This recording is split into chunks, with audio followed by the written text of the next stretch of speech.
Agora vai ser a votação do ministro Nunes Marques. Senhor presidente, senhoras ministras, senhores ministros, senhor vice-procurador-geral da República, Humberto Eu Jacques. ouço muito bem.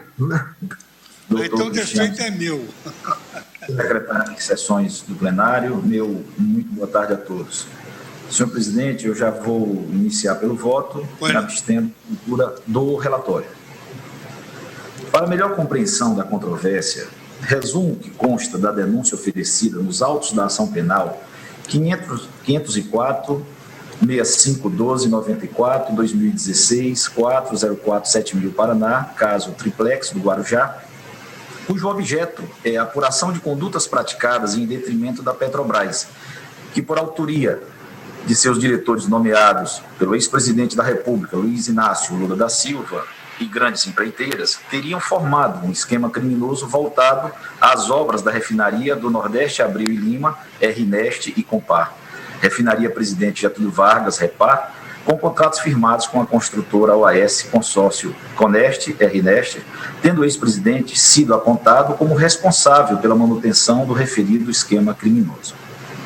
O suposto esquema criminoso consistiria em 1.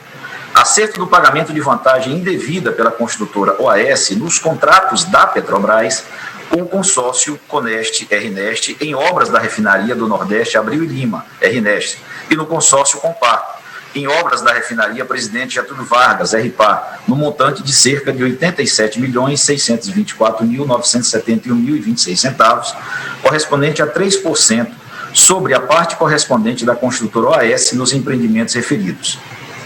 2. Distribuição desse total da seguinte forma: 13,5 milhões eram destinados ao PP, 6 milhões ao PSDB e 16 milhões ao PT, que, este último, alimentaram uma conta corrente geral de propinas entre o Grupo OAS e os agentes do aludido Partido dos Trabalhadores. 3. Repasse do total recebido pelo Partido dos Trabalhadores no valor de R$ 3.738.738 exclusivamente ao ex-presidente Luiz Inácio Lula da Silva, sendo disponibilizados para aquisição do apartamento número 164A, Triplex, do condomínio Solares, matrícula 104.801, do Registro de Imóveis do Guarujá, São Paulo, pelo qual foi condenado pelo crime de corrupção passiva.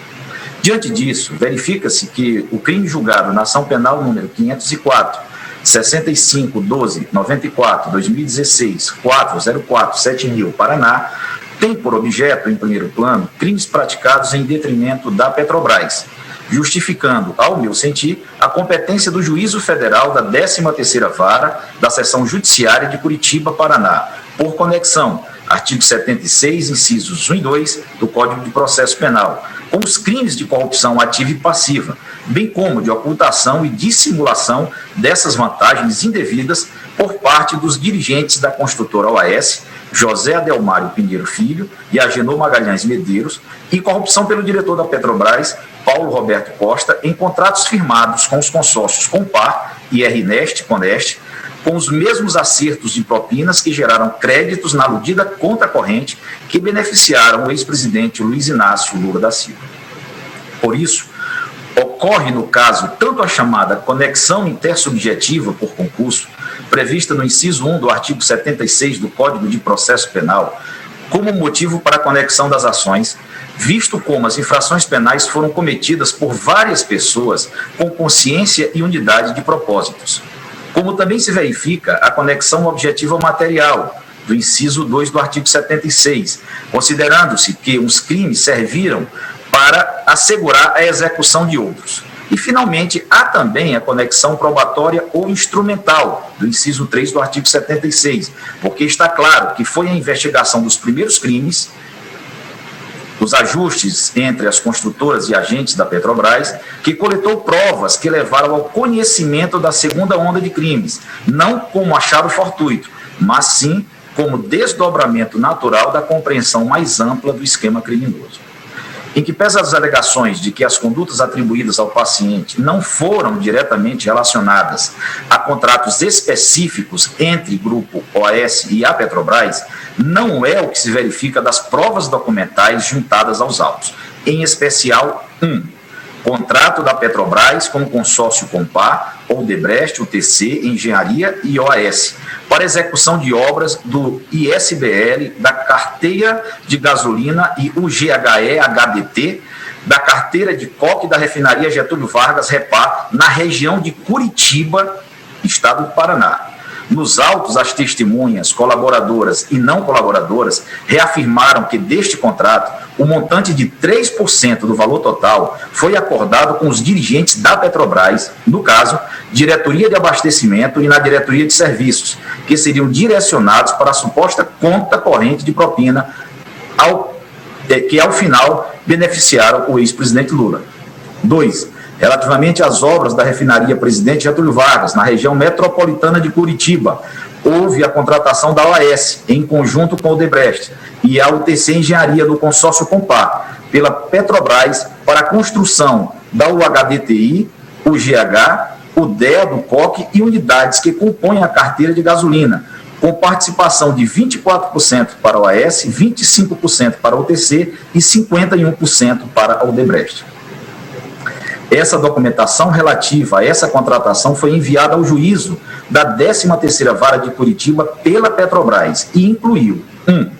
O relatório da Comissão de Licitação e o relatório da Comissão de Negociação Direta, que contém relato dos fatos e circunstâncias da licitação e da contratação, cujos dados foram analisados pela apuração interna constituída pela Petrobras, que apurou desconformidades nos contratos da refinaria Presidente Getúlio Vargas, Repar. 2. E ainda foram enviados ao juízo de primeiro grau resumos em tabelas da auditoria da Petrobras e pelo Tribunal de Contas da União, comprovando as irregularidades referidas na denúncia e nos depoimentos das testemunhas, colaboradoras ou não, bem como da auditoria interna efetuada na Petrobras. Veja-se que as testemunhas e acusados José Adelmário Pinheiro Filho e Agenor Franklin Magalhães Medeiros, diretores da OAS, confirmaram a existência do grupo de empreiteiras e do ajuste fraudulento desta licitação, com pagamento de vantagem indevida decorrente de acertos de corrupção em 3 contratos, incluindo o de Curitiba, Paraná, bem como que desses contratos a OAS constituiu uma conta corrente da propina, onde saiu as quantias destinadas ao ex-presidente Lula, na parte da aquisição do triplex do Guarujá, sua reforma e na sua reforma, inclusive, do sítio de Atibaia, conforme se observa do depoimento de José Pinheiro Filho no item 934 da sentença condenatória. Além do mais, quando se tem vários domicílios, como os aqui referidos, região metropolitana de Curitiba e cidade de Pojuca, Pernambuco, que são os 2 contratos relativos à vantagem devida recebida pelo paciente, a competência se firma pela prevenção. No caso, a distribuição da denúncia junto à 13ª Vara de Curitiba, também competente para o processamento e julgamento das ações penais relacionadas a esses contratos. Artigo 83 do Código de Processo Penal. Verificar-se-á a competência por prevenção, toda vez que, concorrendo 2 ou mais juízes igualmente competentes ou com jurisdição cumulativa, um deles tiver antecedido aos outros na prática de algum ato do processo ou de medida a este relativa, ainda que anterior ao oferecimento da denúncia ou da queixa. Em relação a essa imputação ao ex-presidente Lula, nos autos do processo 500.6617.29.2016, 4017000 Paraná, foi autorizada busca e apreensão na residência do acusado em São Bernardo do Campo, São Paulo, onde foram localizados documentos relativos à aquisição de uma unidade no empreendimento anteriormente denominado Marca Cantábrico, no Guarujá, São Paulo, assim relacionados. Termo de adesão e compromisso de participação firmado em 1º de abril de 2005, assinado por Dona Marisa Letícia, a esposa do ex-presidente Lula, de uma unidade denominada Apartamento 141, no edifício Navia, no residencial Mar Cantábrico, no valor de R$ 195 mil. Termo de adesão e compromisso de participação relativo à aquisição da unidade Apartamento 174, do edifício Navia, então duplex, que, com a transferência do empreendimento para a OAS Empreendimentos, se transformou no triplex número 164A, contudo, esse termo não foi assinado. Proposta de adesão sujeita à aprovação assinada por dona Marisa Letícia em 12 de abril de 2005, relativa à aquisição de unidade residencial no edifício na via Mar Cantábrico, do valor de R$ 195 mil, constituída de cópia carbono do formulário original. Nos autos do processo 506, 1744, 83, 2015, 4047.000, Paraná, foi deferida busca e apreensão na Bancop, anterior empreendedora do residencial Mar Cantábrico, onde foram apreendidos os seguintes documentos: proposta de adesão sujeita à aprovação assinada por dona Marisa Letícia de aquisição de unidade residencial no edifício na via, no residencial Mar Cantábrico, no valor de R$ 195 mil, mais 2 vias com rasuras. Esses documentos foram periciados, laudo número 1576/2016, tendo os senhores peritos concluído que a numeração original aposta no campo apartamento-casa sofreu alteração por acréscimo denominada inserção, sem prévia alteração subtrativa, que é, os lançamentos anteriores não foram suprimidos, tendo sido originalmente preenchidos com o número 174, para identificação da unidade residencial adquirida e por forma da transferência do residencial Mar Cantábrico para a OAS Empreendimentos, foi transferida para a unidade 164A Triplex. Os pareceres complementar e do assistente técnico não divergiram da conclusão da perícia oficial. No mesmo documento, os senhores peritos encontraram outra rasura ao lado direito, encontrando a palavra triplex. Para esclarecimento, a OAS Empreendimentos apresentou petição em 29 de agosto de 2011, relativamente aos empreendimentos imobiliários transferidos da Bancop, incluindo o Mar Cantábrico, que após a transferência ficou nominado Solares, onde consta dos documentos que adquiriram 112 unidades no condomínio Solares e que foram vendidas 111 unidades para os ex-cooperados da Bancop, bem como uma unidade do empreendimento para novo adquirente, sendo que os ex-cooperados teriam 30 dias para celebrar novo contrato com a AES. E, dentre esses, não consta a celebração de contrato com o ex-presidente Lula e dona Marisa Letícia. No processo 558-9677, 2016, 4047.000, Paraná, foi deferida a quebra do sigilo fiscal do ex-presidente Lula, onde encontraram declarações de rendimento do ex-presidente Lula conjunta com dona Marisa Letícia. Nas declarações de 2010 a 2015, consta a declaração de titularidade do apartamento 141, edifício na via, residencial Mar Cantábrico, no valor de R$ 179.298,96, sem qualquer alteração de valor no período. Na declaração de 2016, posterior ao início das investigações, consta alteração informando a desistência e requerimento de devolução dos valores pagos até novembro de 2018, junto à Bancop e à OAS, do apartamento 141 do edifício na via residencial Mar Cantábrico. Esses dados não se sustentam, uma vez que foi localizado o documento de venda da unidade residencial 141 do edifício na via residencial Mar Cantábrico, posteriormente alterado para apartamento 131A, edifício Salinas, do condomínio Solares, para Eduardo Bardavira, em 5 de agosto de 2014, pelo valor de R$ 450 mil. Com relação ao triplex, apartamento 164A, nunca foi colocado à venda, tendo indicação reservado, conforme comprova a perícia laudo 368/2016 nos computadores da Bancop em 2016. E ainda, documentos apreendidos na OAS Empreendimentos não indicam quem seria o proprietário do triplex, apartamento 64A, do edifício Salinas, condomínio Solares. Contudo, essa empresa do Grupo OAS gastou R$ 1.104.702 em reformas, conforme depoimento das testemunhas arroladas pela acusação, colaboradores e não colaboradores, a mando de José Pinheiro Filho, para satisfazer exigências do ex-presidente Lula e de sua esposa, dona Marisa Letícia. Com a apreensão dos celulares de diretores da OAS Empreendimentos, processos números 507, 34, 75, 13, 2014, 4047.000 e 500, 6617, 29, 2016, 4047.000, foram localizadas e periciadas mensagens trocadas entre esses executivos, relacionadas à reforma do triplex do Guarujá, São Paulo, e às reformas do sítio de Atibaia, São Paulo. E em algumas dessas mensagens, eles se referem explicitamente ao ex-presidente Lula e em outras à senhora Marisa Letícia, bem como encontraram foto no sítio de Atibaia de Paulo Roberto Vale Gordilho com o ex-presidente Lula. Em outras mensagens, esses executivos da OAS Empreendimentos referem-se ao ex-presidente Lula como Zeca Pagodinho ou Brahma. Da mesma forma, o entendimento de que a conduta narrada na denúncia em relação ao paciente como figura central de um grupo criminoso com ampla atuação a diversos órgãos pelos quais se espalharam pelo país não tem relação com estas ações penais, onde as provas dos autos corroboram a acusação de que ele usou, sim, de verbas oriundas dos contratos específicos com a Petrobras, incluindo o de Curitiba, Paraná.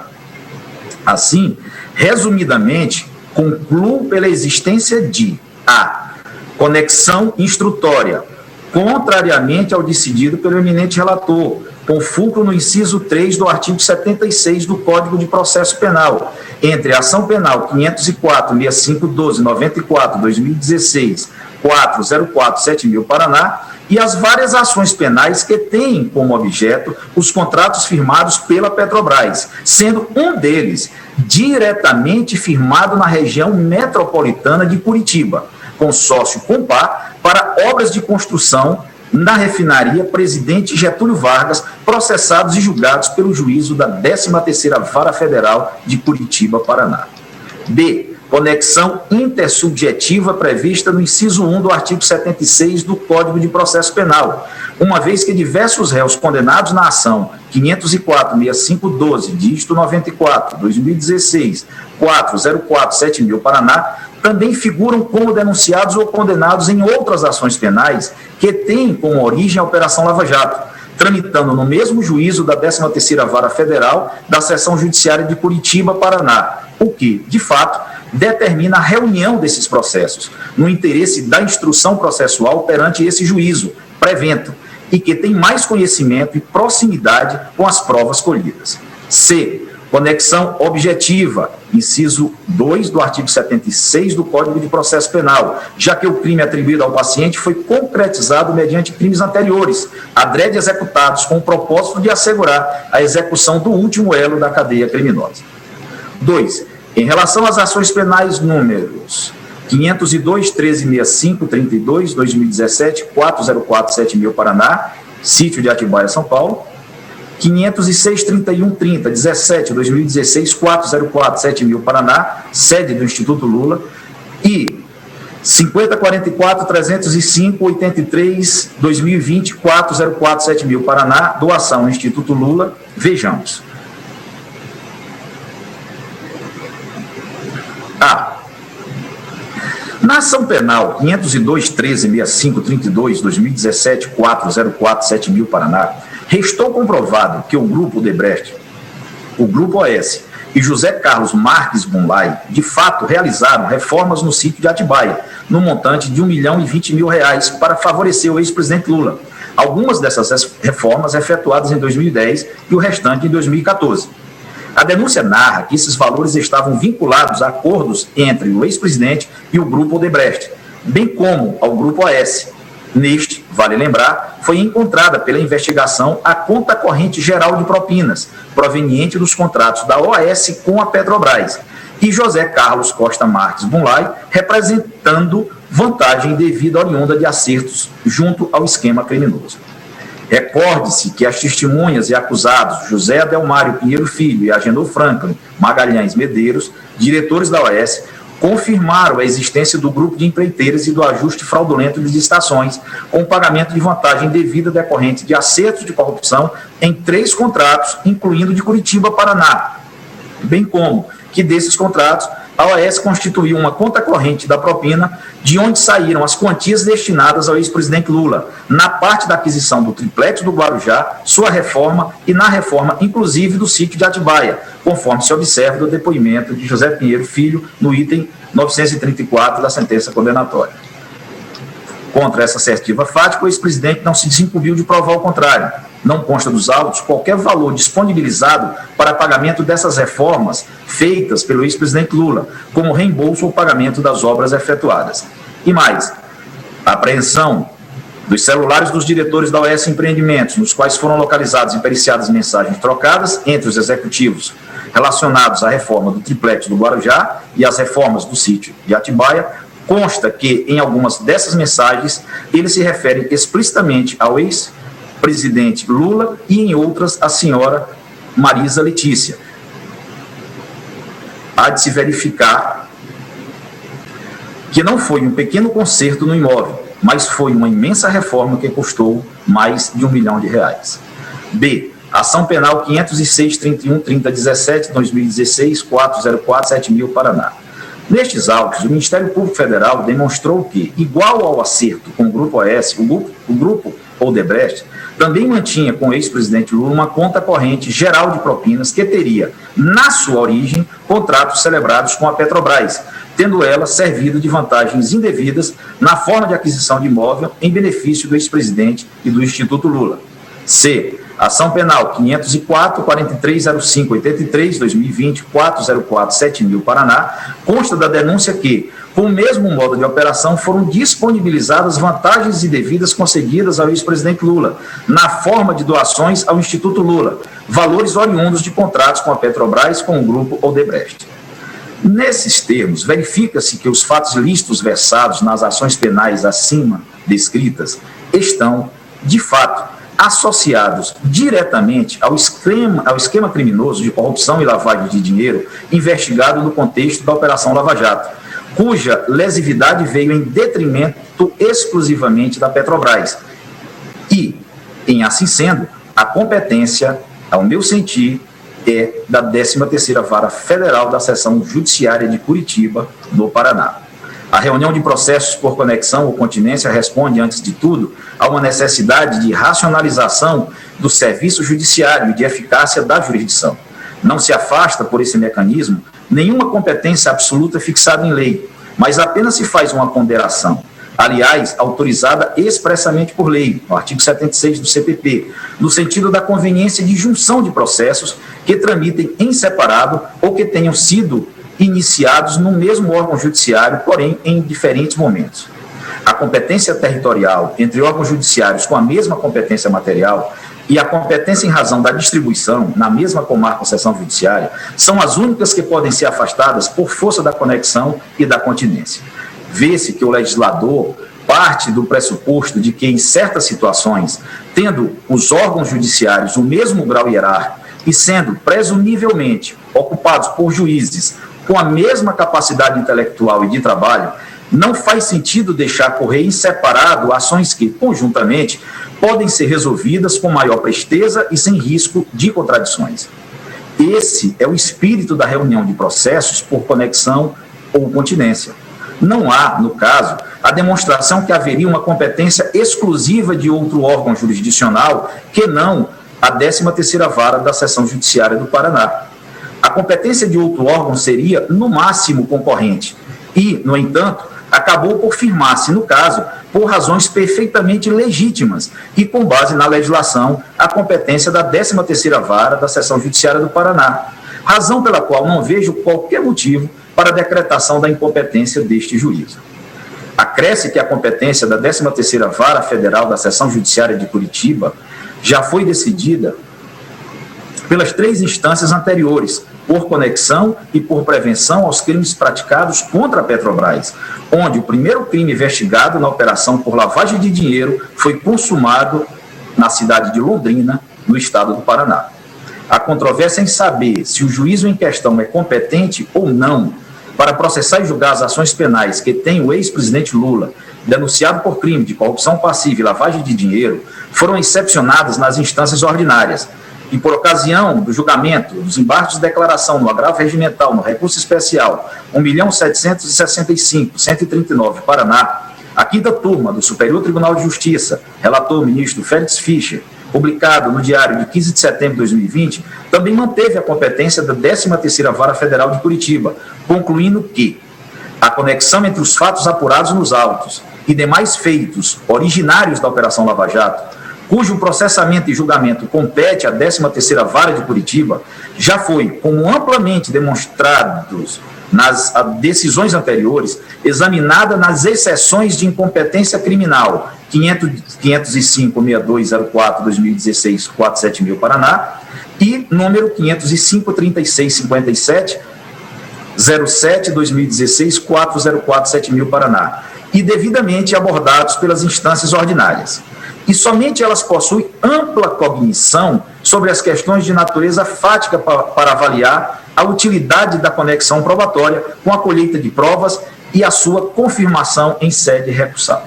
Aliás, esta Suprema Corte tem assim decidido. Destaca: penal e processo penal, habeas corpus, crime contra o sistema financeiro, Lei nº 7.492/86, artigos 4º, 16 e 22, parágrafo único, crimes de lavagem de dinheiro, Lei 9.613/98, artigo 1º, incisos 6 e 7, cumulado com o artigo 1º, parágrafo 1º, inciso 2, cumulado com o artigo 1º, parágrafo 4º, conexão hábil a fixar a competência do juízo prevento.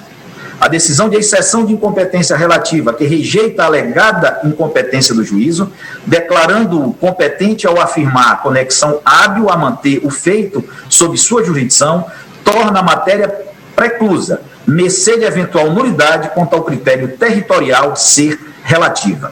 Habeas corpus 93.368, relator ministro Luiz Fux, primeira turma, publicado no Diário da Justiça de 25 de agosto de 2011. Quer dizer, portanto, que ocorreu a preclusão consumativa da alegação de incompetência. A parte não pode, depois de lançar mão de um meio processual específico, que é a exceção de incompetência, repetir a mesma alegação por outros meios, senão desprezando a unicidade do devido processo legal e transformando o feito em um processo de desenvolvimento discricionário, como explica Eduardo Couturi. O princípio da preclusão está representado pelo fato de que as diversas etapas do processo se desenvolvem de forma sucessiva, mediante o fechamento definitivo de cada uma delas, impedindo-se o regresso a etapas e momentos processuais já extintos e consumados. Preclusão é, aqui, o contrário de desenvolvimento livre ou discricionário. Em um processo de desenvolvimento discricionário, sempre seria possível retroceder a etapas já cumpridas.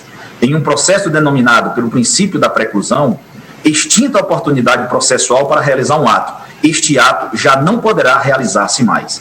Fundamentos del Direito Processal Civil, editorial B de F, Montevidéu, Buenos Aires, 2005, página 159, em tradução livre. Nesse sentido, o enunciado da súmula 706 do Supremo Tribunal Federal determina que é relativa à nulidade decorrente da inobservância da competência penal por prevenção, devendo ser arguída em momento oportuno e mediante a comprovação do efetivo prejuízo causado à defesa, o que não ocorreu, uma vez que a própria decisão agravada assim não mencionou qual teria sido o prejuízo ao exercício da ampla defesa do paciente. Ora, nesta corte prevalecia o entendimento de que competia a 13ª Vara Federal da Seção Judiciária de Curitiba, Paraná, o processamento e julgamento das ações penais que, no contexto da Operação Lava Jato, seria restrita aos fatos relacionados a ilícitos praticados apenas em detrimento da Petrobras S.A., o que de fato ocorreu nos processos contra o paciente. Ou seja, consta que todos os valores disponibilizados para compra, reforma ou doação foram direcionados ao paciente em conta corrente geral de propinas, oriundos dos contratos firmados entre o Grupo Odebrecht e OAS e por seus diretores confessados, além da ampla prova produzida nos respectivos autos e já decididos nas instâncias ordinárias responsáveis pela apreciação de prova.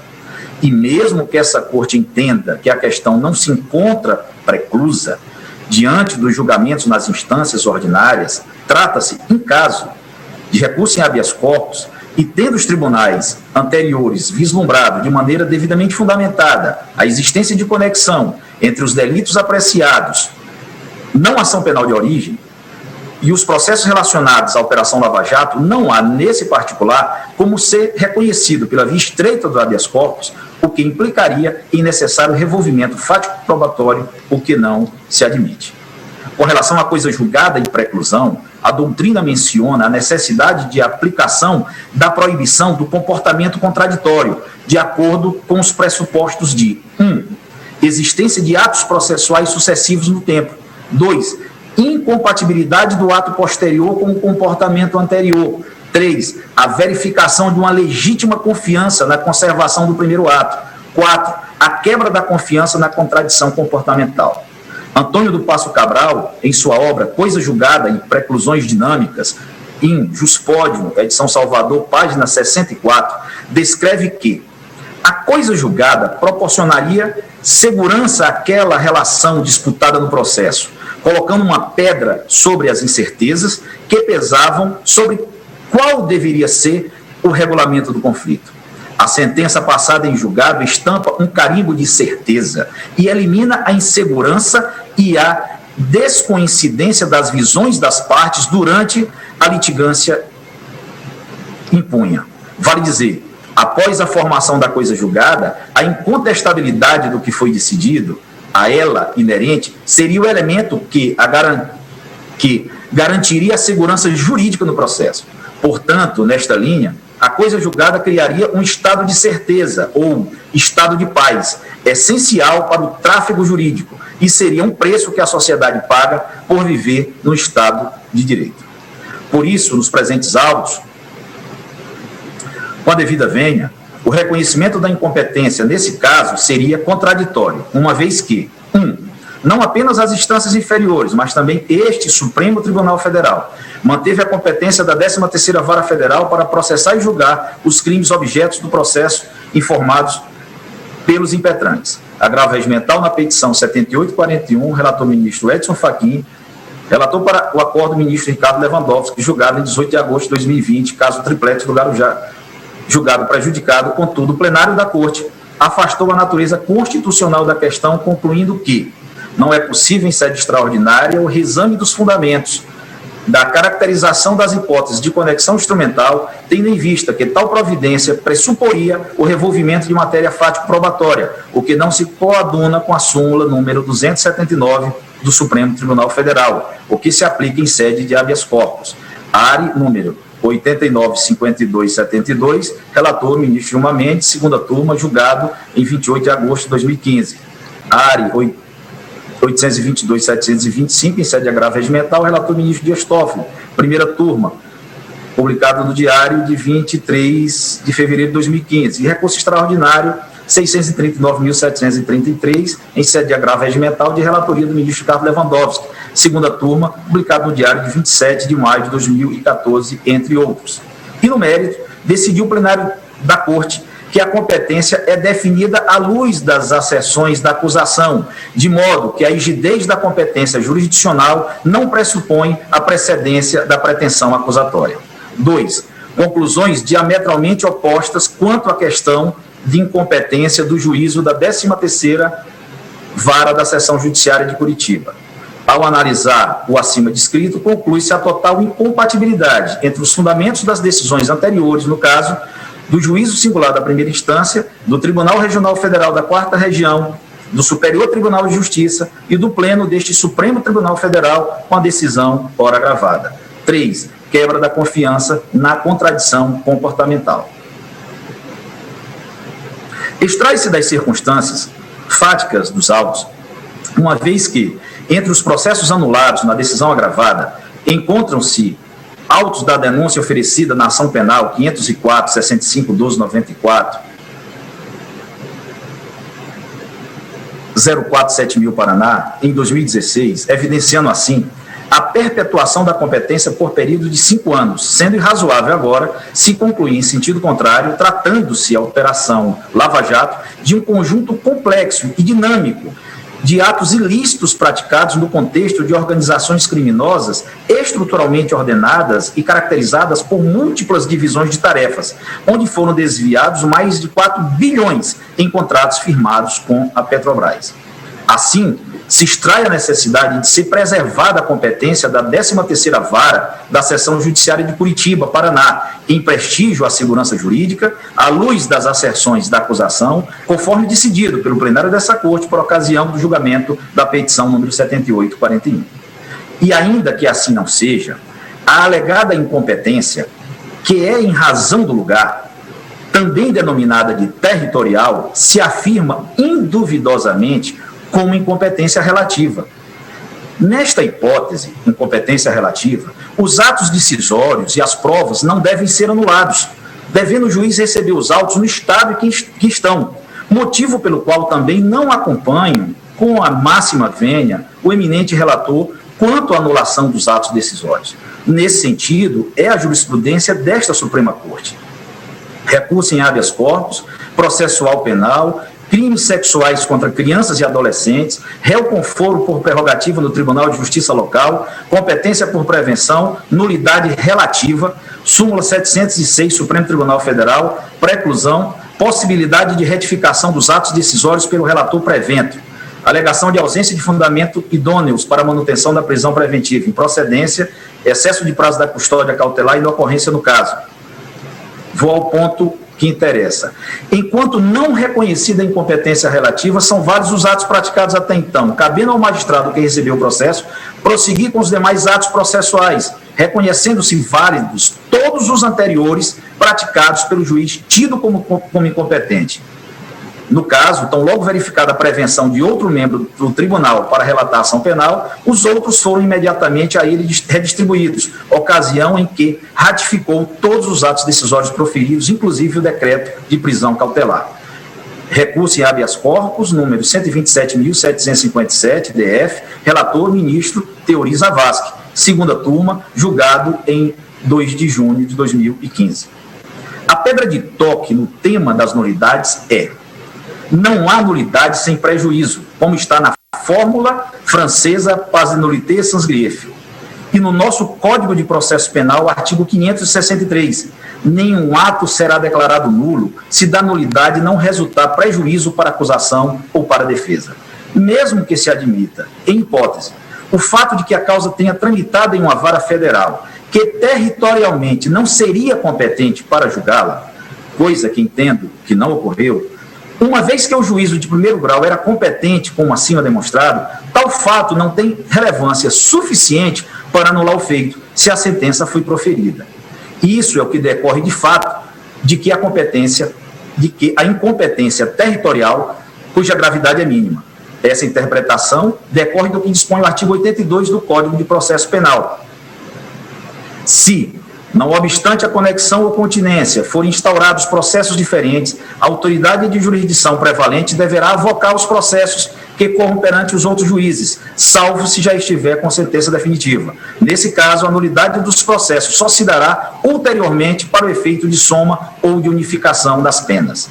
No âmbito infraconstitucional, o Superior Tribunal de Justiça frequentemente tem enfrentado o tema, tendo editado a respeito a súmula 235. A conexão não determina a reunião dos processos se um deles já foi julgado.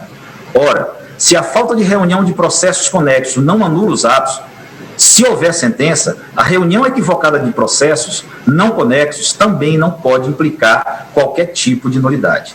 Por essa razão, pedindo novamente a mais respeitosa vênia ao eminente relator e aos demais que pensem de forma contrária, para reiterar a minha posição, pela competência da 13ª Vara da Seção Judiciária do Paraná e enfatizar que, mesmo que considerássemos tal juízo territorialmente incompetente, eventual prejuízo para a defesa não foi demonstrado.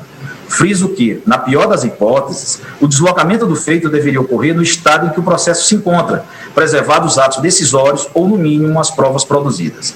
Atribuir a uma alegada incompetência relativa a eficácia para anular integralmente um processo, desde o recebimento da denúncia, após mais de 5 anos de seu início com o recebimento da referida peça acusatória, que já foi julgado em várias instâncias, com vários habeas corpus apreciados e rejeitados, inclusive por este Supremo Tribunal Federal, lembrando que no habeas corpus essa matéria poderia ter sido conhecida de ofício, se não fosse tão relevante, e dar-lhe uma dimensão jurídica jamais vista em âmbito jurisprudencial.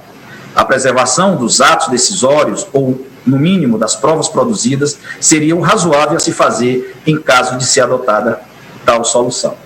Em resumo e já em conclusão. A competência para processar e julgar as ações penais a que responde o paciente é sim, ao meu sentido, a 13ª Vara Federal da Seção Judiciária de Curitiba, Paraná, diante dos documentos apreendidos com os acusados, no caso e principalmente do contrato da Petrobras com o convênio Compar, relativo às obras da refinaria Presidente Getúlio Vargas, na região metropolitana de Curitiba, Paraná, de onde saiu parte da vantagem devida direcionada ao paciente. 2. O relatório da Comissão de Licitação e do relatório da Comissão de Negociação direta analisados pela apuração interna da Petrobras, que apurou desconformidade nos contratos da aludida refinaria Presidente Getúlio Vargas de Curitiba, Paraná. 3.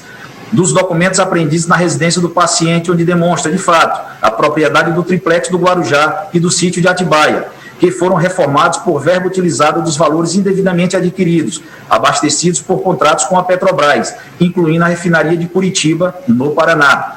4. Finalmente, além do conjunto probatório apreendido com as empresas e com o paciente, concluo ainda pela existência de conexão instrutória, contrariamente ao decidido pelo eminente relator, com fulcro no inciso 3 do artigo 76 do CPP, entre a ação penal 504-6512-94-2016, 404-7000 Paraná, e as várias ações penais que têm como objeto os contratos firmados pela Petrobras, sendo um deles diretamente firmado na região metropolitana de Curitiba, consórcio Compar, para a obra de construção na refinaria Presidente Getúlio Vargas, processados e julgados pelo juízo da 13ª Vara Federal de Curitiba, Paraná. B. Conexão intersubjetiva prevista no inciso 1 do artigo 76 do Código de Processo Penal, uma vez que diversos réus condenados na ação penal 504-6512-94, 2016, 404-7000 Paraná, também figuram como denunciados ou condenados em outras ações penais que têm como origem a Operação Lava Jato, tramitando no mesmo juízo da 13ª Vara Federal da Seção Judiciária de Curitiba, Paraná, o que, de fato, determina a reunião desses processos, no interesse da instrução processual perante esse juízo prevento e que tem mais conhecimento e proximidade com as provas colhidas. E, por fim, conexão objetiva do inciso 2 do artigo 76 do CPP, já que o crime atribuído ao paciente foi concretizado mediante crimes anteriores adrede executados com o propósito de assegurar a execução do último elo da cadeia criminosa. Ante o exposto, e pedindo novamente a mais respeitosa vênia ao eminente relator e aos que pensam de forma diferente, eu dou provimento ao agravo regimental manejado pelo Ministério Público Federal para reformar integralmente a decisão recorrida, denegar a ordem de habeas corpus, julgando em consequência prejudicados os agravos regimentais da defesa de Luiz Inácio Lula da Silva. É como voto, senhor presidente. Nesta oportunidade, este registro. Bueno, eu passo a palavra agora à Sua Excelência, o ministro Marco Aurélio, para que Vossa Excelência se pronuncie como entender. Vamos continuar então, presidente. Vossa Excelência pode continuar. Eu colhi o voto dos demais, vou colher o seu. Presidente, em primeiro lugar, nós estamos a rigor a julgar o habeas corpus, com a roupagem de agravo. Isso. Mas é o habeas corpus. Em segundo lugar, no habeas corpus nós temos parte única. O paciente personificado pelo impetrante. O Ministério Público não é parte no habeas corpus. Mas, como ressaltado pelos colegas, o Ministério Público atua no habeas corpus como fiscal da lei. E, como tal, é parte legítima para recorrer. Portanto, não procede a preliminar de legitimidade recursal. Presidente, alguma coisa errada. E há alguma coisa errada e o sistema passa a não fechar. Por que digo isso, presidente? Porque as 4 ações tramitaram. E houve recursos de apelação para o Regional Federal. Nesses recursos, se veiculou a preliminar de incompetência do juízo da 13ª Vara Criminal de Curitiba. E o Regional Federal concluiu que não, que era realmente o juízo competente. Tentou-se chegar ao Superior Tribunal de Justiça, mas não se logrou êxito. E aí, muito menos, se logrou êxito quanto ao acionamento do Supremo. Ajuizou o réu revisão criminal? Não, presidente. Não ajuizou o réu revisão criminal, que abriria a oportunidade, inclusive, à fase instrutória, ao contrário do que ocorre quanto a habeas corpus, em que os elementos devem estar já anexados à inicial. E não ajuizou a revisão criminal porque a situação jurídica relativa à possível, entre aspas, incompetência não se enquadra no artigo 621 do Código de Processo Penal. Não é requisito para o ajuizamento uma ideia quanto à incompetência relativa, não absoluta, que é a territorial. Mas agora já há até uma maioria formada no sentido de que concorre para deferir-se a ordem, como foi deferida pelo relator individualmente, não foi colegiado. E eu penso que habeas corpus deve ser julgado pelo colegiado. Se assenta o concurso de direito líquido e certo, sem ter-se um processo de conhecimento propriamente dito, em que viabilizada a atuação do Estado acusador como Estado acusador, o Ministério Público. Por isso, presidente, disse que alguma coisa está errada. Disse que não se tem a observância da organicidade própria ao direito, que visa, acima de tudo, a segurança jurídica. De repente, se dá o dito pelo não dito, insubsistentes as 4 condenações, e volta-se a estaca zero. A perplexidade da população, da sociedade, passa a ser enorme. E se volta a estaca zero, vou repetir, julgando-se ações em que não se tem propriamente um contraditório com a atuação, repito, do Estado acusador. O desgaste institucional do Poder Judiciário é enorme, no que se mitiga, se esvazia totalmente a segurança jurídica. Li certa vez, presidente, em um romance, eu costumo repetir esse trecho, de John Steinberg, título do romance, O Inverno da Nossa Desesperança. Quando uma luz se apaga, é muito mais escuro do que se ela jamais houvesse brilhado. Quanta decepção, presidente. Voltando-se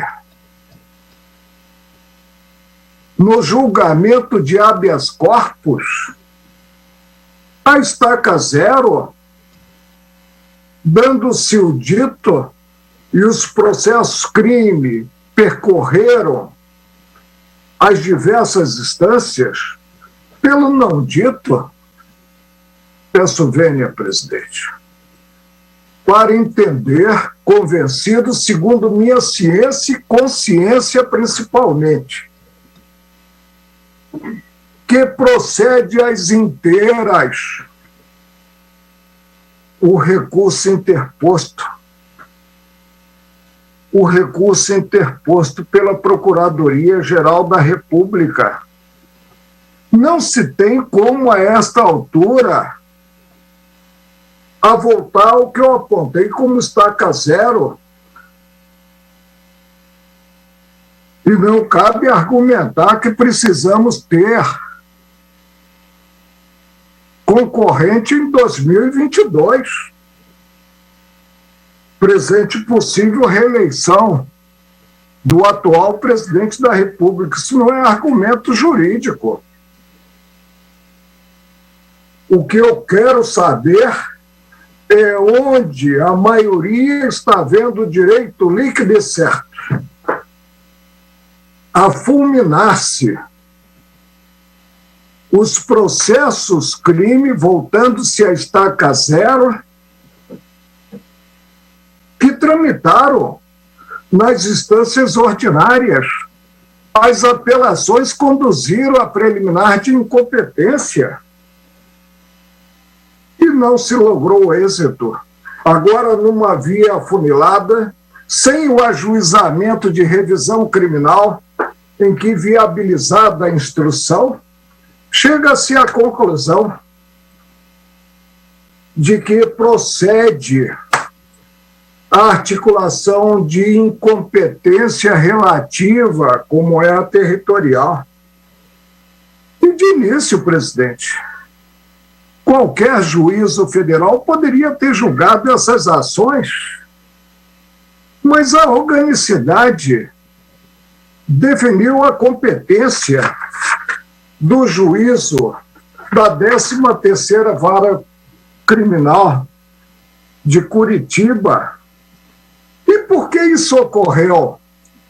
Porque o primeiro processo envolvendo o falecido deputado federal José Janene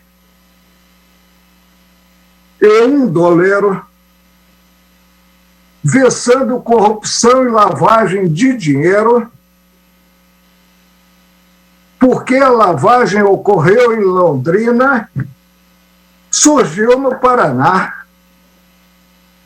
Mas aí se verificou que havia no estado do Paraná uma vara especializada em lavagem de dinheiro. E o juízo federal de Londrina, então, mandou o processo para essa vara especializada. E as demais ações,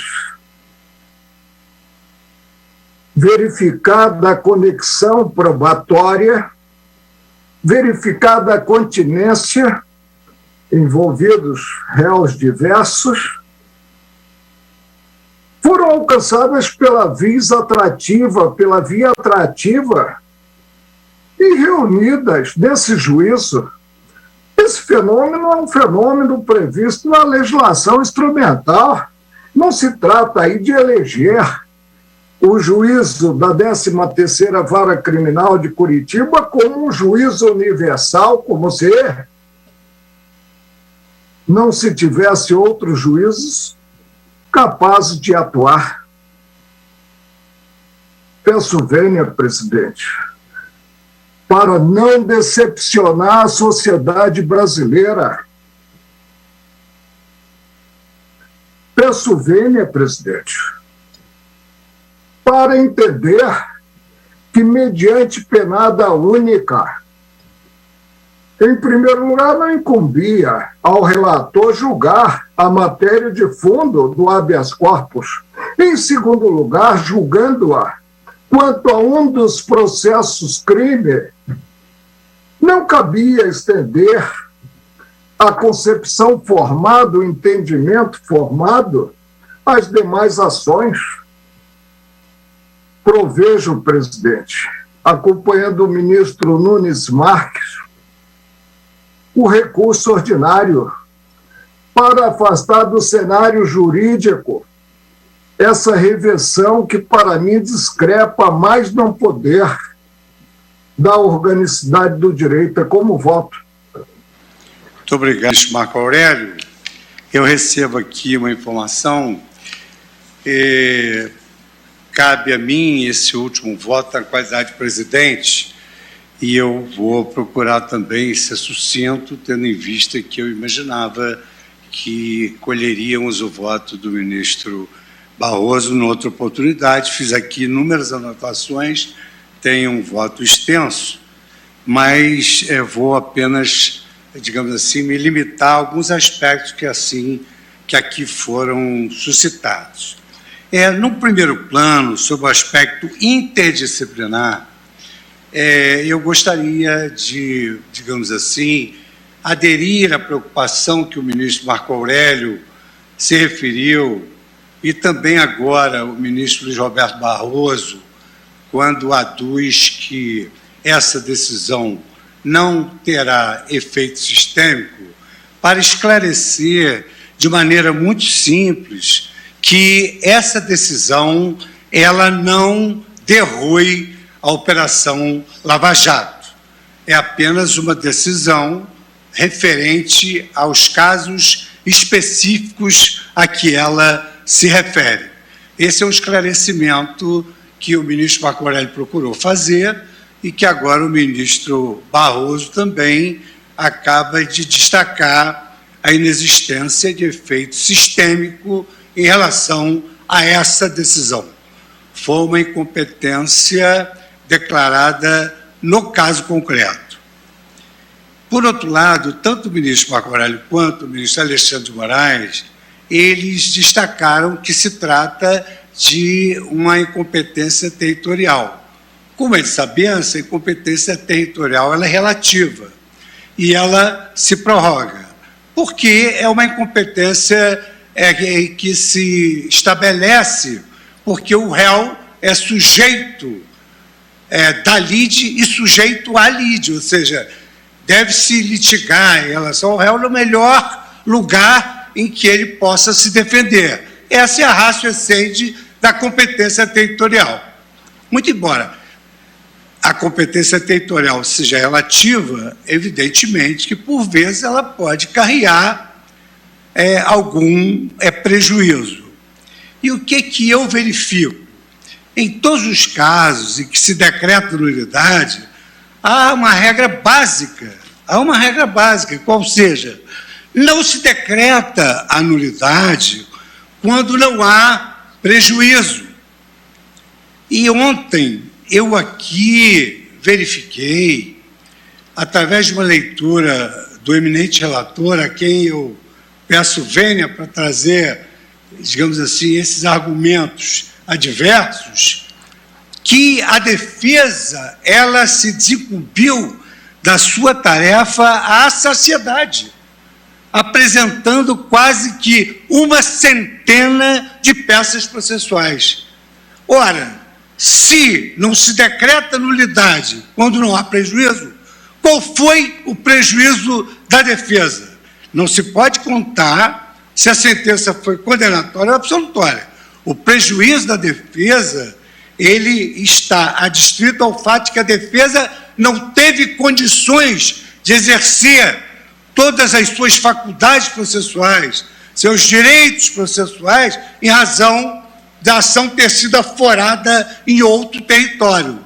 Mas isso efetivamente não ocorreu. Gerou mesmo uma certa comoção o fato de que o eminente advogado aqui presente se desincumbiu de forma absolutamente extraordinária, porque ofereceu não só petições no Brasil, como também alhures. Foi às cortes internacionais aduzir exatamente, segundo a sua visão, o que estava, evidentemente, por trás desse processo. Por outro lado, também me chamou a atenção esse reclamo que o ministro Marco Aurélio destacou, no sentido que se promoveu um verdadeiro retrocesso depois de anos de um processo tramitando no Supremo Tribunal Federal. E aí eu me deparo com, não só hoje, o princípio da eficiência do artigo 37 da Constituição Federal, que se aplica ao Poder Judiciário, como também a cláusula pétrea da duração razoável dos processos.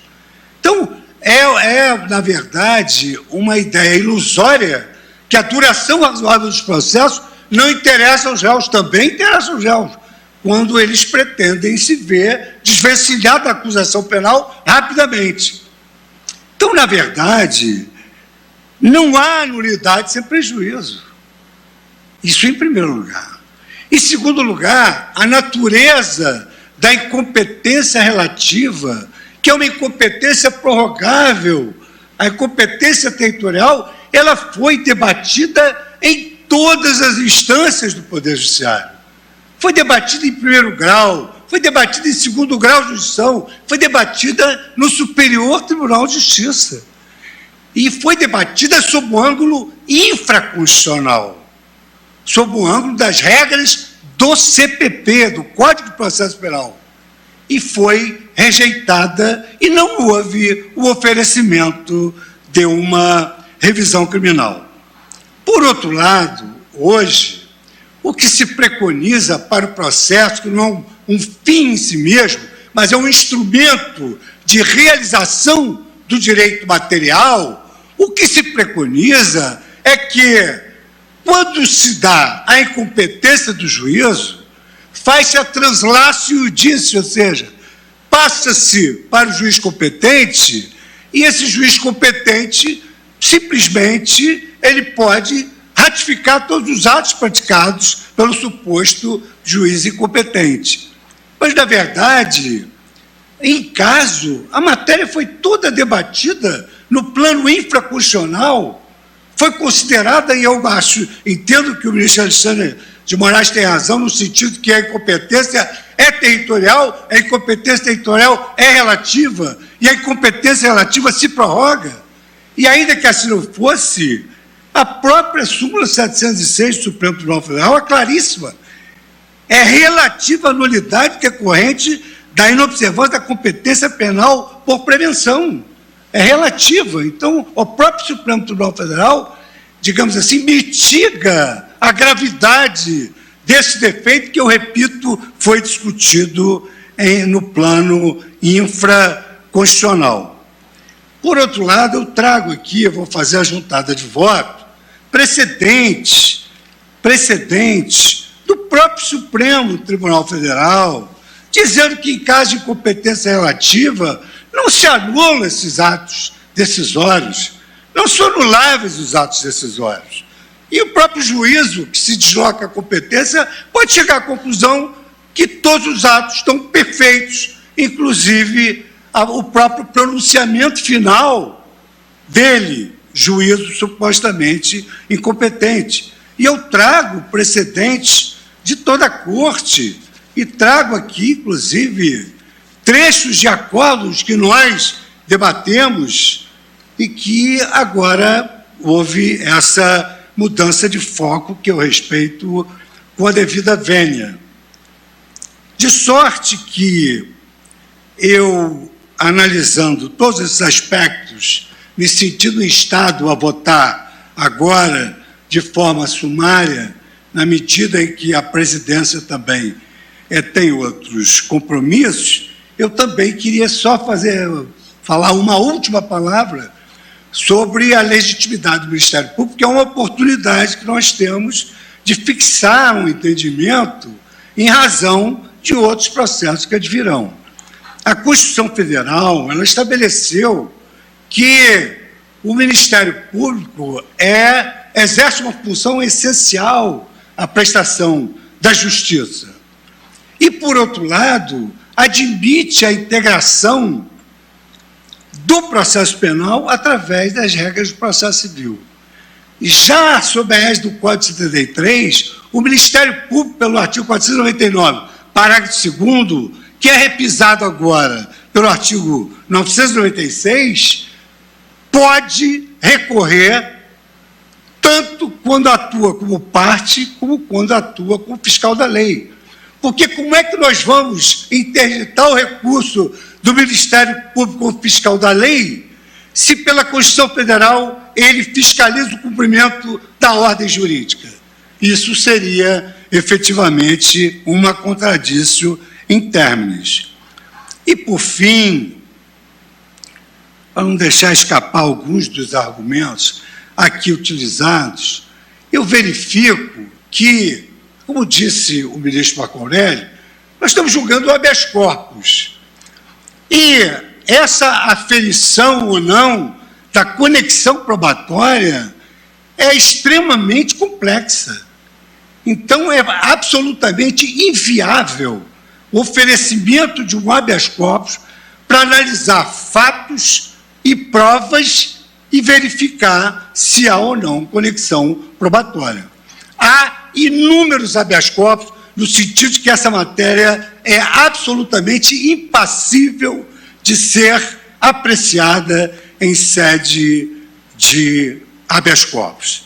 Então, por essas razões, e conjurando mais uma vez o risco de efeitos sistêmicos, conjurando mais uma vez a ideia de que essa decisão acaba com a Operação Lava Jato, porque não acaba, eu peço vênias ao ministro Edson Fachin para acompanhar a divergência aberta pelo ministro Nunes Marques, acompanhado que foi pelo ministro Marco Aurélio, pedindo inúmeras vênias ao ministro Edson Fachin, a quem eu sempre acompanho pela lucidez e pela profundidade da sua inteligência, mas pedindo, nesta oportunidade, vênia para divergir e dar provimento ao recurso.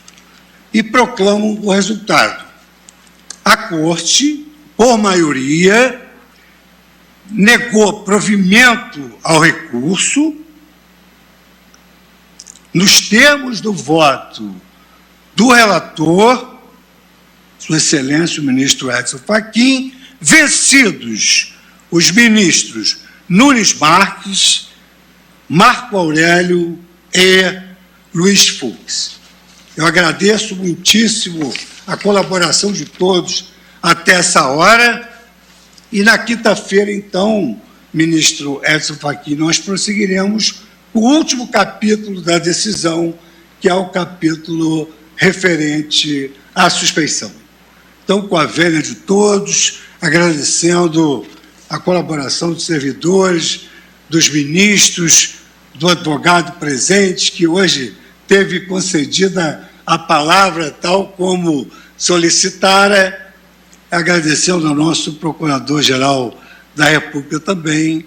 Eu desejo um bom feriado para todos e quinta-feira estaremos aqui no plenário de volta. Muito obrigado, está encerrada a sessão.